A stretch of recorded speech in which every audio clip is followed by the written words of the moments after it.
Cafe.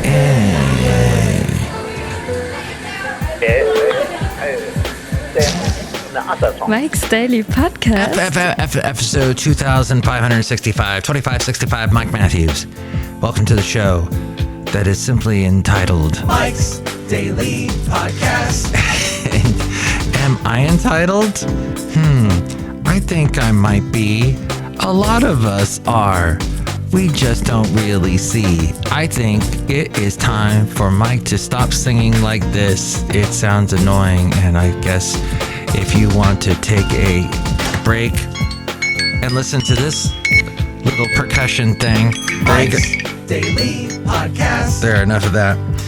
And it is Mike Matthews here at Cafe Anyway, somewhere in Podcastro Valley. Mike's the last place on earth. Daily I did not see Podcast. any snow.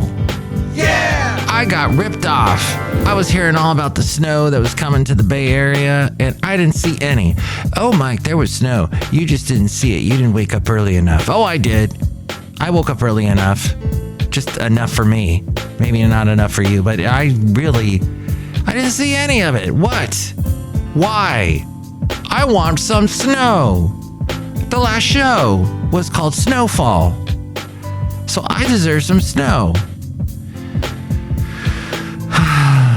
Oh, but I heard there was snow up in the Santa Monica Mountains. So people got to go there and check it out and do that fun thing with their kids. That's good. But Mike didn't see any snow. Oh, well. Maybe I hear it's not going away anytime soon.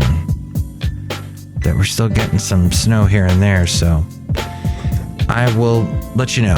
I'll take a picture of it and have it as the podcast picture. How about that? But I think I've got something for today for the podcast picture, which you can see at mikesdailypodcast.com. I have held on to that domain name with all of my might because my name is Mike. And this show is called Mike's Daily Podcast. So I need mikesdailypodcast.com, and I've bought it yet for another year.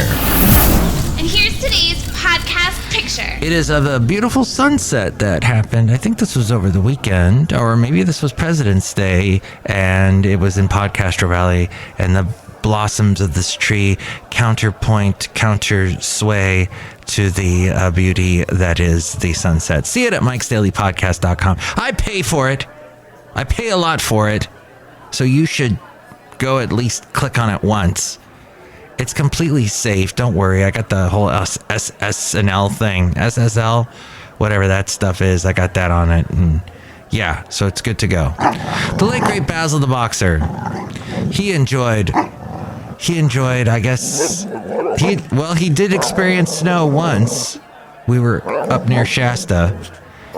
It was later in life, and he finally saw snow. And I sat him down on some snow, and he sat there going, "This sucks." What are you doing to me, Mike? I'm going to read you a little commentary. This is not my commentary. I'm not the one, but I found it interesting what they had to say. An old scandal from last year has ballooned. Oh, people love using that verb now because of all the balloon stuff, but has ballooned into a much larger issue for the Department of Defense. In the midterm cycle, a Democrat opposed research group, I guess you're supposed to, is that an opposed research group, obtained the military records of a Republican candidate, Jennifer Ruth Green, and exposed her victimization by sexual assault while in the Air Force. This week, we learned that Green was not the only victim of such leaks. Wait, what is she a victim of?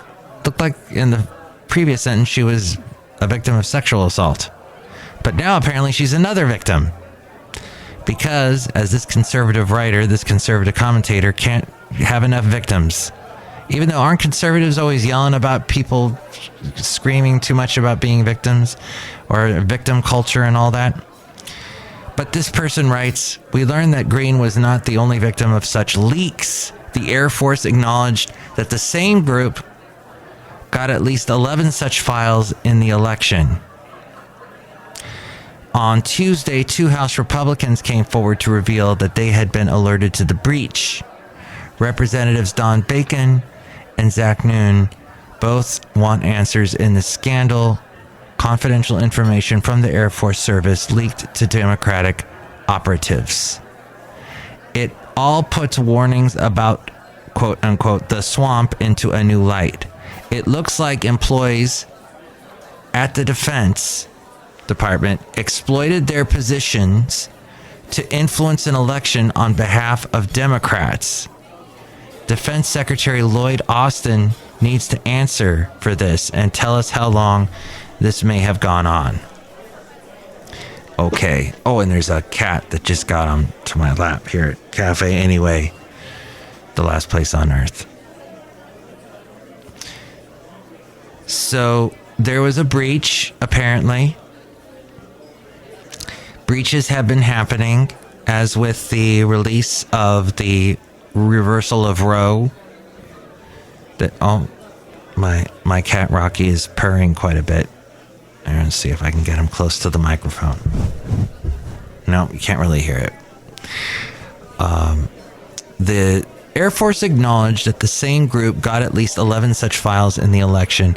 The Democrat Oppo research group that he was mentioning. Oh, you can really hear him purring now.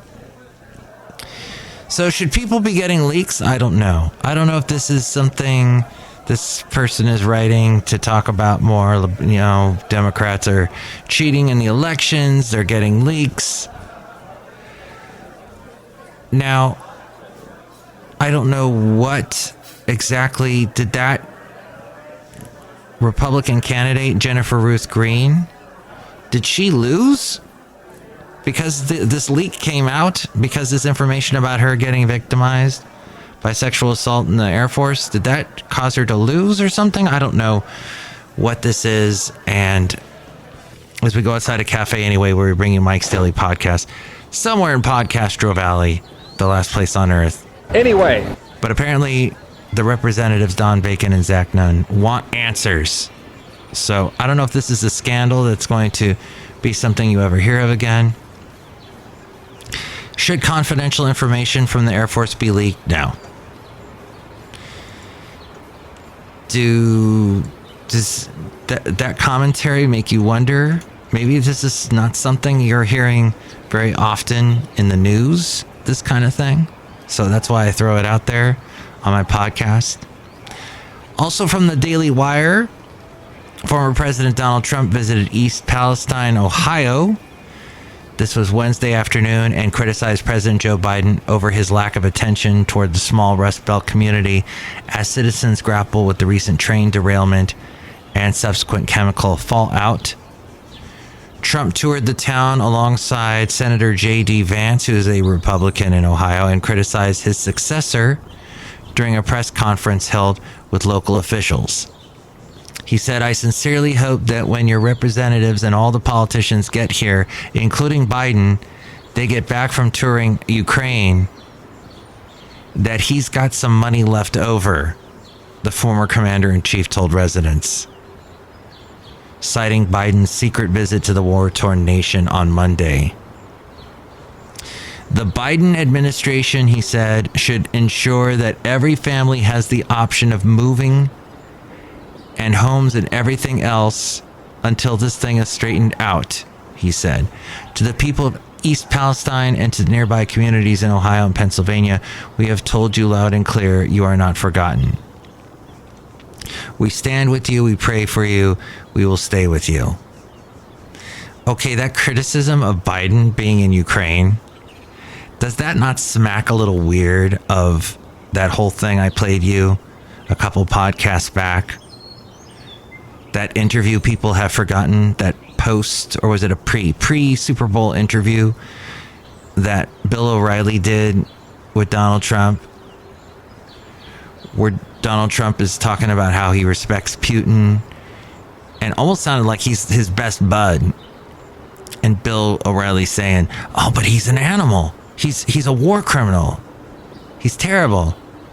And Trump defended Trump defended Putin by saying, oh, well, it's like the United States isn't like we haven't done anything bad, like excusing Putin.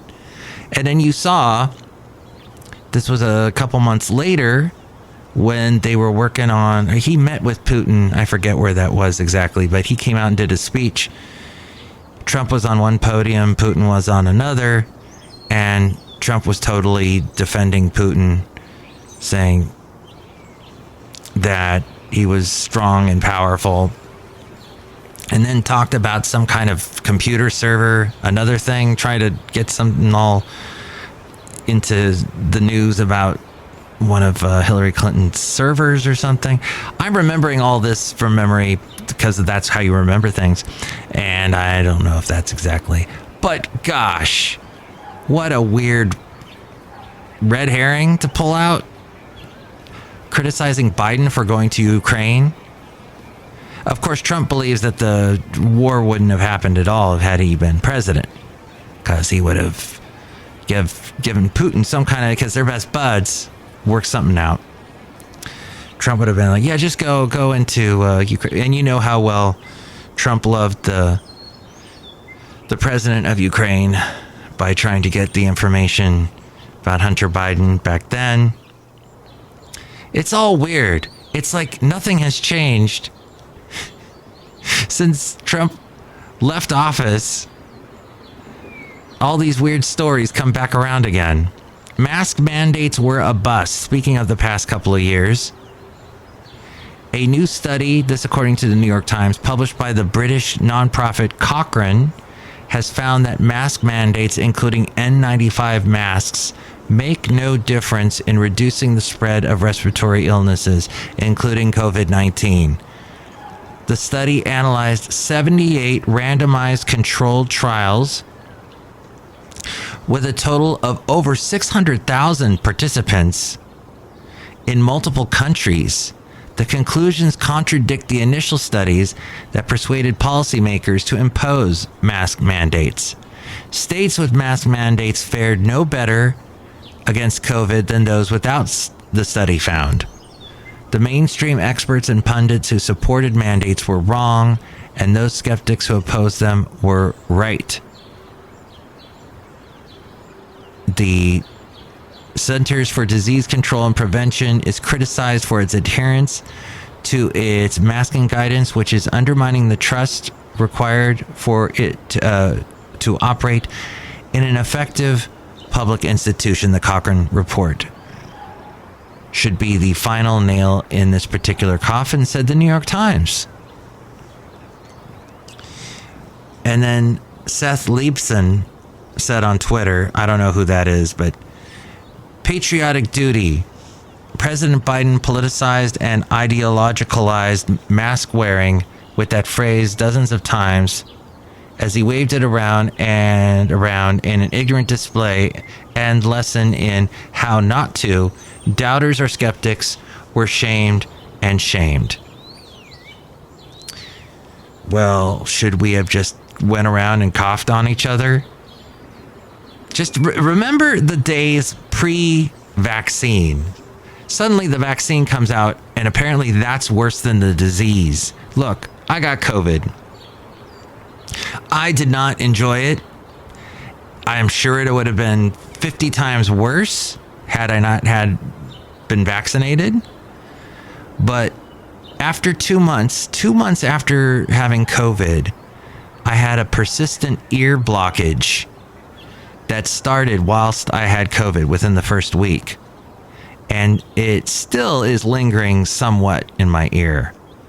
But everybody I've known that's had COVID has had some kind of weird lingering thing, whatever it is. I don't know if it's psychosomatic, we're just attributing it to COVID, but at any rate, I think masks were the very least we could have done when we didn't have any other knowledge and have any safety net a la the vaccines. But nope. Oh, it was such a disgrace to put a mask on because you couldn't see people's teeth for a whole year, 2 years. You couldn't see people smile for a whole year to 2 years. But you know what? You brought a lot of attention to people's eyes. People had to do a lot of expressing through their eyes. That was pretty interesting. I think the eyes, windows to the soul, that kind of thing. That was fascinating, that whole period. Do you still wear a mask? I guess we all wear a mask in our own way.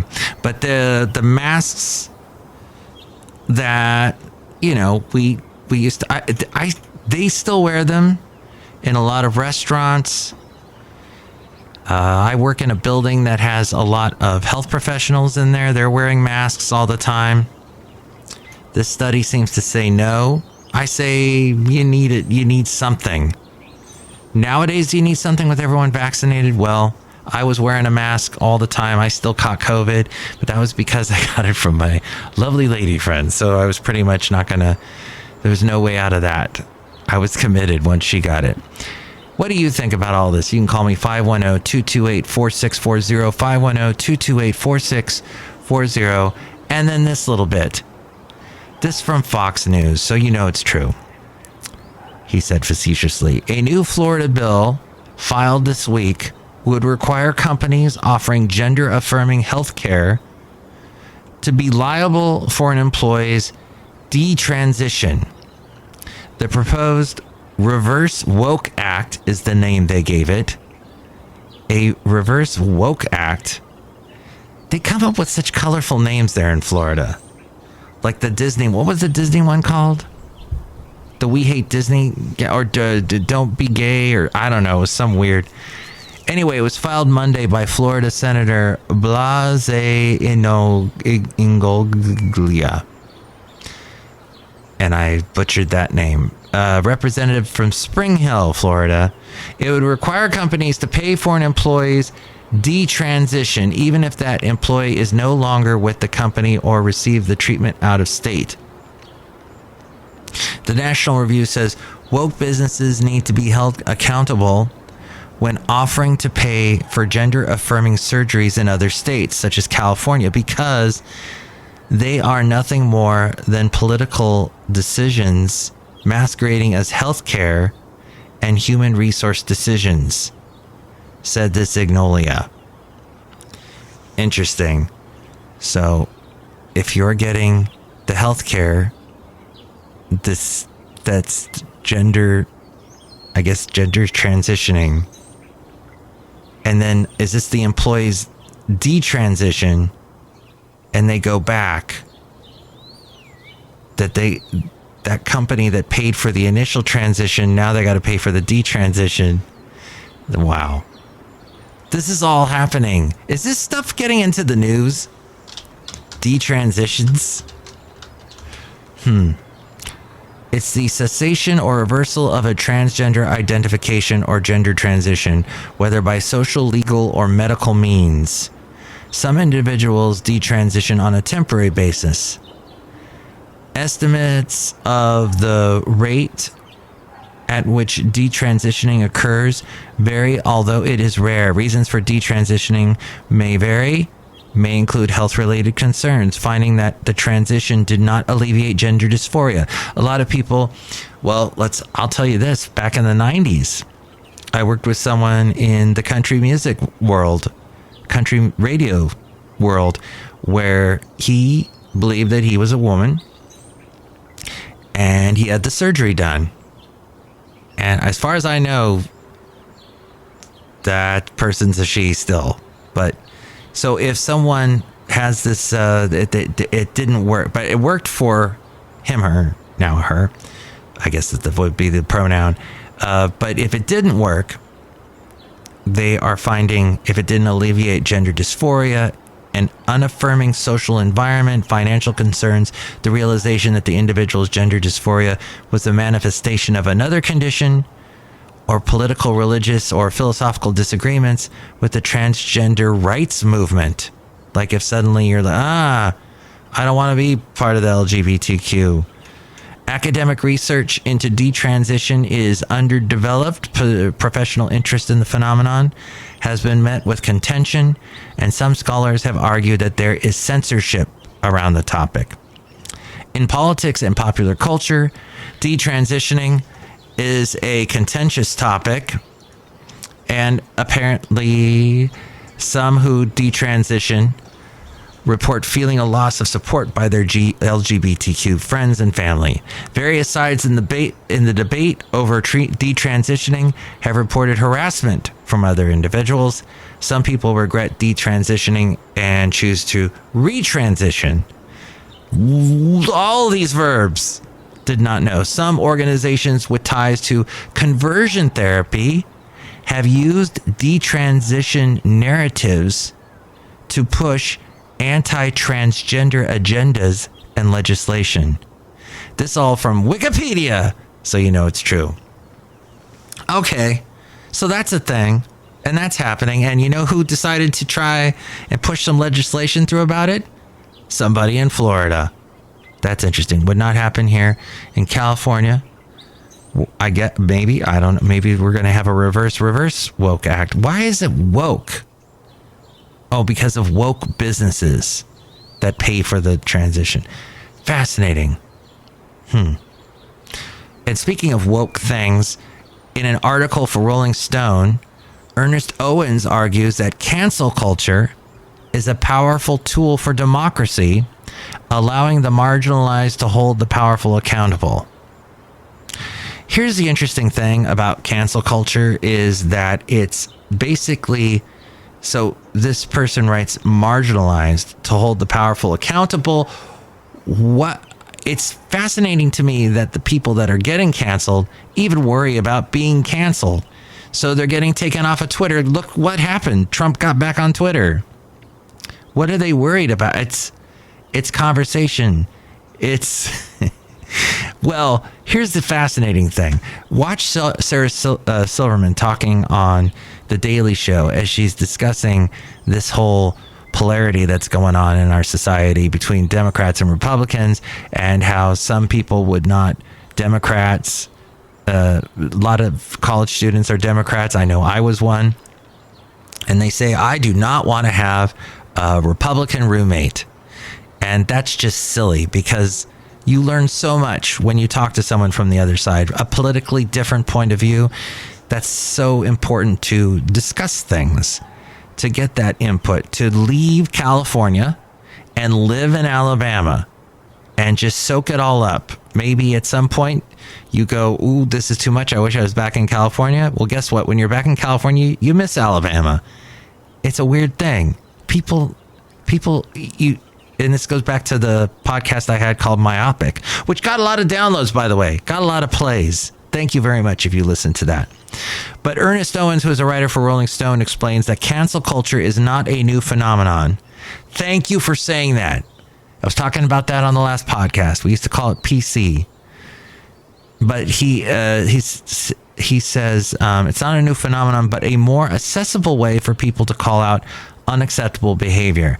The way cancel culture works these days, it's all because of social media. People decided, hey, once they had a voice on social media and all these different types of social, we've got a lot of platforms now. They just said, hey, I'm going to speak my mind. And I said from the day one, when I started my podcast back in 2009, late 2008, early 2009, I said my first podcast that the fact that people can podcast is wonderful because people can say and speak and become popular through this platform. Before, all you had, if you wanted to talk about stuff and be a talk show host, all you could do was radio. And radio was limited. The little, gate was only open so far. And because the gatekeeper said only Rush Limbaugh's gets to walk through that gate. And that was about it. And Sean Hannity, who I knew in college, back before he was anybody, I knew him at UCSB. Look it up. That was his first radio gig, was at UCSB, and we used to talk because I was also at the same station, the college station, doing a show called The Public Mic. But now it's Mike's Daily Podcast. And then I ended up working at the same radio station he ended up going to right after KCSB kicked him out. because he said some things that were very offensive to people, to certain listeners, and he ended up in Athens, Alabama, near Huntsville, Alabama, and that's where he started to get popular doing a talk show. Ended up, I think, in Atlanta after that. But that is what happens, is the cancel culture, apparently, according to Owens, has helped level the playing field by holding bigots accountable, okay, here we go, under the First Amendment, and has led to greater public accountability. But you never really silence the bigots, do you? You can call them out, but that's only to the group that is on that social media. Somebody said to me, oh, you know that meme. I'm like, what meme? And they're saying, oh, the one with the da-da-da-da-da. And I go, okay, never heard of that one. Have you heard of this meme?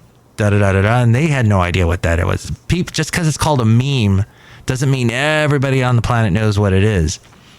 Owens argues that opponents of cancel culture are not opposed to free speech, but to accountability.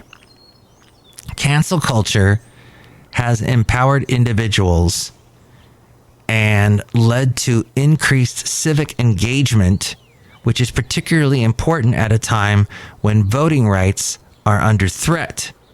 Owens believes that cancel culture is a tool for democracy that should be embraced and used to affect positive change. That would be true if the fact that cancel culture is all about shutting the door and slamming the door and not listening to what the other side has to say. And what if someone gets pigeonholed a certain way by cancel culture and the people that did the research were completely wrong? The people that are spouting out the cancel culture charges, what if they're wrong? But Owen says cancel culture has empowered individuals and led to increased civic engagement, which is, I don't think it has, though. There's, but how is it civic engagement? Or maybe I'm reading that as civil engagement. There's nothing civil about this, but this is civic engagement, which is particularly important at a time when voting rights are under threat. And voting rights should not be under threat. And maybe that's where I agree with him there. But I don't know. I think he's putting a little more power behind the cancel culture than there really is. But you should speak your mind. Absolutely. There should be free speech. That's what keeps this country going. But you should also listen. As the expression goes, God gave you one mouth, 2 eyes, 2 ears. So obviously, someone upstairs wants you to look with your 2 eyeballs that you got and the 2 ears before you use your one mouth. Oh, but I don't believe in any of that, Mike. I believe in evolution, which was interesting because I heard today somebody say something that if all the people on the planet that were gay were put on an island, that evolution would eventually cause them to die out because they can't reproduce. But that was bizarre. I've heard that theory before. And it kind of goes, well, what kind of weird Dr. Zhivago type person are you? Wasn't Zhivago, was it? Who was the guy on the island? Moreau. Dr. Moreau. The island of Dr. Moreau. I guess I may have... That was Mr. H.G. Wells that wrote that, wasn't it? The island of Dr. Moreau. And wasn't that with... H.G. Wells. And I think the movie was with Marlon Brando, Val Kilmer. Oh my gosh, that's right. Wow. Well, thank you for staying this long listening to this podcast. We've hit a lot of bizarre topics today, haven't we? But that's what's going on in the world. That's what's happening in the culture. Don't be afraid. Don't let the cancel culture cause a cancer of fear in your life.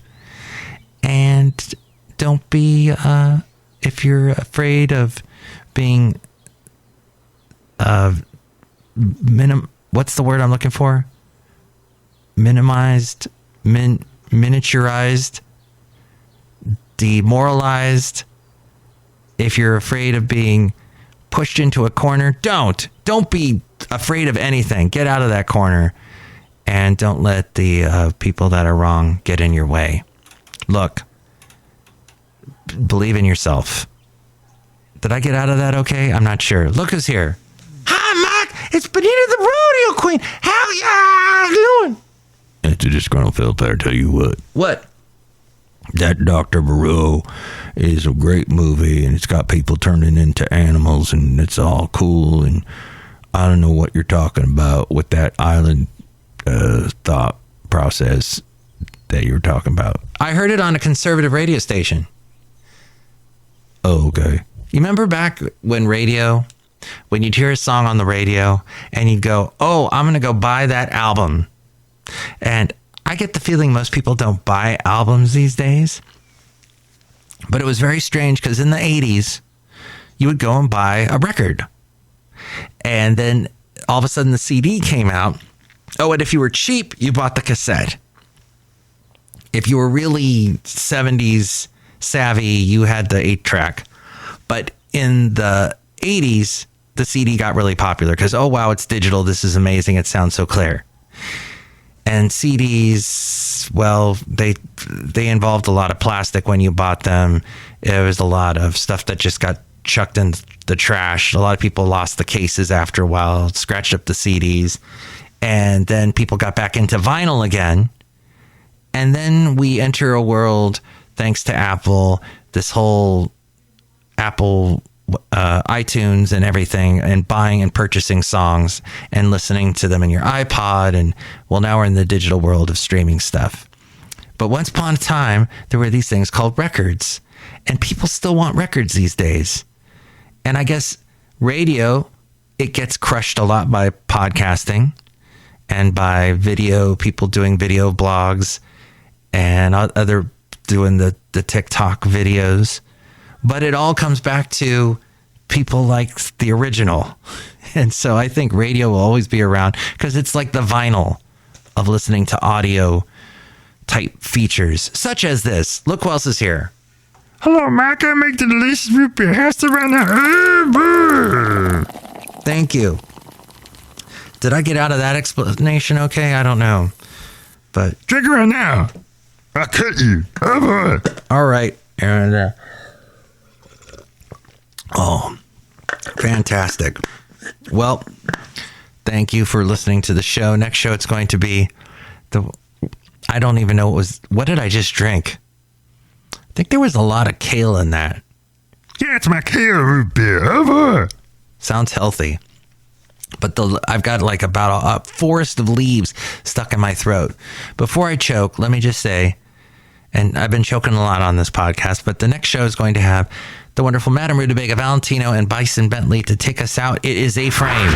Mike's Daily Podcast is written and produced and performed by Mike Matthews. His podcast is super easy to find. Download or listen to his show and read his blog at mikesdailypodcast.com. Email Mike now at mikesdailypodcast@gmail.com. See you tomorrow. Bye. Marginalized. That's what I was... the brain just doesn't work all the time like it should. Hey, to see the podcast picture, you can go to, and also all the past podcasts, you can go to, what is it? mikesdailypodcast.com.